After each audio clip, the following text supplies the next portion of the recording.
বেলা 4টের সময় আমিও বসেছি বন্ধুরা। আঁকি পাখি আর মা তো খেয়ে দিয়ে ঘুমাচ্ছে। আমরা ছিলাম না, এক জায়গায় গেছিলাম একটা দরকারে, সেখান থেকে আসলাম। আমি অলরেডি খাওয়া চালু করে দিয়েছি, ঠিক আছে।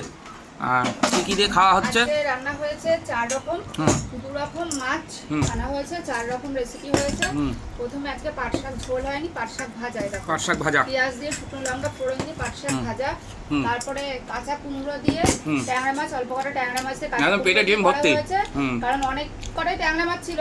এবার 2 রকমের নতুন তরকারি করা হয়েছে। আর এক রকম এদিকে রয়েছে তোমার এই যে জিরে বাটা, টমেটো, একটু আদা বাটা দিয়ে এটা মাখা মাখা করে একদম। আর এদিকে রয়েছে তেলাপিয়া মাছ নিয়েছিল, যে জ্যান্ত তেলাপিয়া গুলো, সেগুলো দিয়ে যে কালকে যেমন কাঠি কচু দিয়ে বেগুন দিয়ে করেছিলাম ইলিশ মাছ, আজকেও সেরকম সেম ওরকম তেলাপিয়া মাছ দিয়ে আর মানে কাঠি কচু না, সত্যি ভালো হয়েছে করা হয়েছে। শুধু আমার কাছে একটা জিনিসই ভালো লাগলো না, সেটা পাট শাক বাদে সব তরকারি। ওটা ভাজা একটা কি আর সেরকম লাগে বলো? চিংড়ি মাছ দিয়ে খাওয়া আর এটা দিয়ে খাওয়া, চিংড়ি মাছটা আরাম লাগে খেতে। তো আমি খাচ্ছি অলরেডি, আমি কুমড়ো দিয়ে আগে শুরু করে দিয়েছি, ঠিক আছে। আর এই যে বাটিতে আমার তরকারি আছে অলরেডি, ঠিক আছে।